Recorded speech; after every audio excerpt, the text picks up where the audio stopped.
It's potentially a large new copper mine. It may not happen, of course, when it's not guaranteed until you've actually drilled it, but it really does look very promising, and we're busy showing it to other companies, bigger companies, to see if we can attract partners to come in and realize its potential.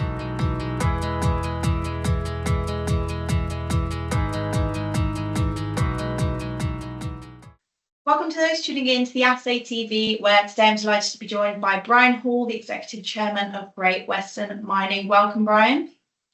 Hi, Katie. Thank you very much for having us on, and great to be with you. So you are quite new to the Assay TV. I don't believe we've done an interview before. So can you give us a bit of background to Great Western Mining? Yeah, sure. Great Western's been around quite a long time. We are based entirely in the Walker Lane belt of Nevada, where we have copper, gold, and silver projects. We have about 60 square kilometers of land. We have an existing resource of copper, which we established about 3 or 4 or 5 years ago now. Not enormous, but it's a resource. And since then, we've done a lot more work on it. And so we're building the copper story. We have some interesting gold and silver intercepts and lots of prospects, some of which we've drilled successfully. And we also have a mill, which has been a long time coming, but which is close to starting trial production, which will produce gold and silver concentrates from mining waste, which is a first for us and rather unusual for a small exploration company. Excellent. Well, we definitely will get into that in a moment. But before we do get into the nitty-gritty of your projects, can you just share some of the expertise you have on board there? Yeah, sure. We're a small team. We have a geologist called Dr. James Blight, did his PhD on copper porphyries in Mongolia. He's an experienced person. He's probably 20 years into the industry now, with an excellent guy, and he heads our exploration efforts. We have Max Williams, who is our finance director, and I've been working with him now for many years in other companies, and a really experienced and top person. And the other member of the team is Robert O'Connell, who is one of the founders of the company, who's our operations director. And Robert staked the original claims. He is the man that knows Nevada. He's a trained driller, and so he's the operations side of the business. Okay, so moving on, let's look at your projects. Great Western has a number of claims on each side of the NS Huntoon Valley, which you collectively call the Huntoon Copper Project. That's right. Can you tell us what's happening there? Yeah, sure. Now, this is our copper story. We're not the only story, but our copper story centers around the Huntoon Valley. The Huntoon Valley is a huge open space where nobody lives at all. People ask, why has nobody found anything there before? And the answer is, well, it's just a very remote place. Even the next valley only had one person living in there, and he recently died. So you get from one uninhabited valley to the next. So this is really not remote in terms of infrastructure, because it's America and you have highways and so forth, not very far away. But in terms of people living there, there's no population. Now, we started drilling for copper back in about 2017-18. We drilled on the northeast side of the valley in an area we call Black Mountain, and the prospect is called M2. And we drilled about 5,000 feet of hole up there, and we established a resource, an inferred resource of around 19,000 tons of contained copper. So it's not enormous, not big enough to be commercial, but we established it. But the point there is that we really stopped drilling it because we couldn't go on drilling forever. We didn't reach any closing points. It's open in 3 directions. So this is still more to be drilled. So this is interesting. The grades were quite good, 0.45% of copper. Which is reasonable. We then didn't do much on that for a while, because at that stage the price of copper was very low and nobody seemed very interested in copper, and we had lots of gold and silver prospects. So we then went chasing some gold and silver in about 2019, which was roughly when I started running the company. And we've done quite a lot of gold and silver drilling. We've had reasonable success on that. We're quite pleased with that. But also we identified that we had a huge amount of mining waste, which we thought we really can do something with this. So we went off to concentrate on actually producing some precious metals from this mining waste. We've only really come back to copper recently in the last 2 years. In 2023, James, who recently joined us, took a much harder look at what we had in the Huntoon Valley. And he went to the other side of the valley, to West Huntoon, and where we drilled one hole. And he looked at that, and then he did an extensive soil sampling exercise, and in 2023, he concluded that we were likely to have the makings of a copper porphyry because he had found an outcrop of granite which had never previously been identified. The US Geological Survey had it down as something completely different, and it was wrong. There was actually a large granite outcrop. So at that stage, we brought in an expert, Dr. Lawrence Carter, who was associated with the Camborne School of Mines and is well known for porphyry work. And we brought him in for a week, and he looked at the area, and he came back and said, you have the setting for a copper porphyry here, which of course changed everything. Now, if I could put this in the context of the resource we already have, if you put a pin in the center of the Huntoon Valley and did a radius of 6 kilometers all the way around, the M2 copper resource we already have is on the northeast fringe of that. The potential copper porphyry, the other side of the valley at West Huntoon, is about 6 kilometers in the other direction. And in that general area, we now have 5 indications of a copper porphyry, and the original discovery, the original resource, looks like a skarn on the edge of this. So we're looking at a classic porphyry setting. Now, there's lots of work to do. It's drill ready at the moment. We're a tiny company. We don't have the resources to drill it on a big scale. But what we're looking at is outcrops of granite which look like a copper porphyry, and there's a lot covered by tertiary cover and so forth, which we don't see.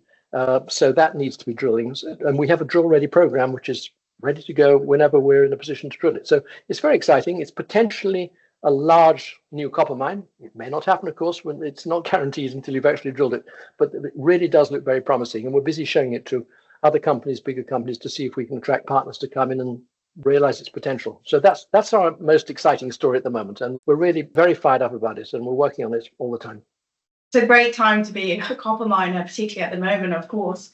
Your copper story also extends to your East Side Copper Prospect, and whilst it isn't the main focus at the moment, it's still pretty interesting as you've entered a pooling agreement with Bronco Creek Exploration. Well, this is a completely separate prospect. It's about 11 kilometers away from that circle I described just now, down to the southeast. And East Side is a prospect which had been drilled by various people in the past. Conoco, of all people, oil company, drilled it in the 1970s, but they didn't drill it very deep. We shot an IP survey over it about 2 years ago. We thought there were some very nice prospects here. We hadn't, frankly, done much more about it because we can't be everywhere. We're a very small team. But Bronco Creek approached us because they now have stake claims all around us, in fact, and not all around us, but on 2 or 3 sides of us. And they like the area. They see it as a potential copper porphyry. They're part of EMX Royalty Corporation, which is quite a big player.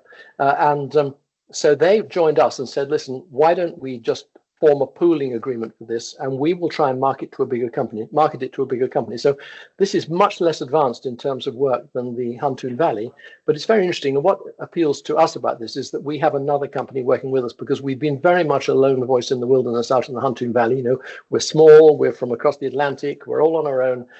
Whereas with the East Side Mine, we've got a partner with some more resources and better contacts and a better Rolodex than us, frankly. And so we're hoping they'll take that forward. But it's at a less advanced stage than the Huntoon prospect, which is our main focus of operational concentration. Excellent. And you did mention in your introduction, for a small company, it's actually very interesting. You have the mill, Western Milling Project in Nevada. It is for the purpose of production of precious metals and concentrates. How close are we there to production? This is the key question which everyone's been asking. This project is a little bit late. Let me tell you how it works. We have considerable volumes of tailings stockpiles. We have lots of concessions where there's been mining going back to the late 19th century. So all over the place we have these stockpiles of material and so forth. And particularly we have one tailings heap which is recorded independently as being 40,000 tons, and we think it's actually quite a lot more than that. If you look at it physically on the ground, you can see more of it. So that has that potential to produce several $1 million worth of gold and silver from processing it. So we formed a joint venture with a local contractor who has an old mill site. He has water rights, he has land, and he also has a big inventory of material he's a collector of material from mines that have moved on. So he has a huge inventory of material, pretty much everything we need. And so we, on a very low cost, low scale basis, have built a new mill for processing gold and silver, really from our tailings and waste heaps, but also from some he has, and also there are plenty of other people who in the area who have nothing to do, no place to put these, which we hope to be able to service on their behalf in one form or another. Now, it's taken a little while. It's actually only 2 years since we signed the original joint venture agreement, so it's not that long by project standards. It took us about 18 months to get a permit to do a gravity survey, which was longer than we anticipated, longer than we told our shareholders, because basically we told them what we had been told and which we believed to be the case. But it's all taken longer. And now, having got the permits, it's been fairly slow getting it to the stage of getting to trial production. There are all sorts of limiting things, but you have to remember that we're doing this very much on the cheap. We haven't brought in some big firm to do it. Well, no doubt we could have been doing this a long time ago, but it would have cost 10 times as much money. We're doing this on very small rations indeed, shareholders' money, and so we're very careful with that. And it's due to start trial production in the next few weeks. We're hoping it's going to be producing this month. This is what we have told our shareholders, that we expect first pilot production this month. It will start small and build up, but it has the potential to turn into something really quite a lot bigger over time. But we need to learn how to do it, need how to learn to get the results from it. And this is all taking time and causing a lot of frustration with our patient shareholders. It's causing frustration with me as well, because I'm also a shareholder, but we are getting there. And the key thing is to stay with it and get it done. And so we're not very far from getting this thing up and running. And it's going to be exciting. And it's unusual for a small mining company to have this sort of project and actually produce some gold and silver, which will be exciting. It's certainly mining. If one thing it does, it takes time. So it's not a surprise there.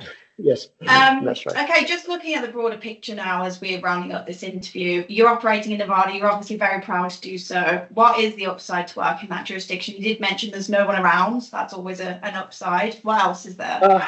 That's an upside and a downside, of course, because when there's no one around, it's actually quite hard to get people to do things. The upside, the initial upside of working in Nevada is, well, one, it's the United States, which is a lot easier than some parts of the world. Two, it's Nevada, which is very welcoming to the mining community. A few miles away in California, it would not be the case. Nevada is a miner-friendly area, and that's really a key thing. We can get most things we want in Nevada. It's not as if we were in Houston, Texas, with everything totally available. You know, it's still a remote area, so things take time. But basically, everything we need is there as long as you're prepared to wait. But the beauty of the Walker Lane belt is that, in a way, it's been eclipsed by the Carlin trend for gold over the years, which is obviously so much bigger. But the Walker Lane is an area that has minerals jumping out at you all over the place. We're looking at tungsten possibilities at the moment, which will be very interesting. But there's a whole array of minerals you can work with. James, our chief geologist, after his first trip said, "I've never been to an area where minerals jump out at you all over the place." It is extraordinary. We operate in a place called Mineral County, and they really named it well, because Mineral County has a population of about 4,000 people, and it's about as big as Norfolk and Suffolk. And it's just incredible for the minerals. So people have been mining it for a long time. Modern technology can improve techniques and so forth. And it's just a great place to be. And we have no plans to be anywhere else. We are not about to depart into Africa or Asia or somewhere else.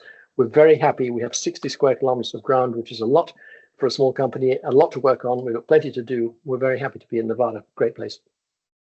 Excellent. Well, finally, to round things up, our investors quite like a summary of some of the major upcoming milestones. Obviously, you've got lots going on, but what would you like to highlight? We're trying to get the mill up and running as soon as we can now. It really is in the final stages for phase one. So that's the first thing.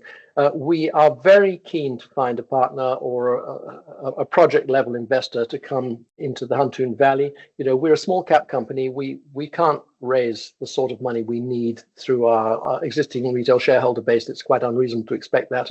We need to find a third party. We don't mind.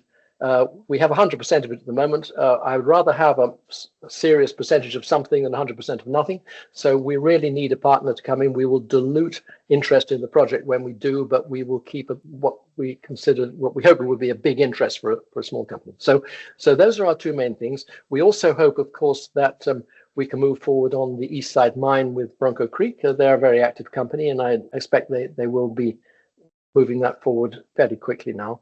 And then, of course, we've still got our gold and silver prospects, which are really, we would be drilling them now if we had more people and more money, frankly. But we have lots of prospects to drill and lots of prospects to farm out to interested parties. So we have a lot going on.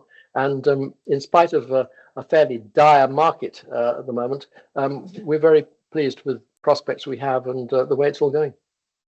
Wonderful. Well, it certainly sounds like Great Western has a unique story to it. I do have to say it's very interesting, and we can't wait to hear more in the coming months. Thank you so much for spending some time with us today. Katie, thank you so much for your time. Thank you.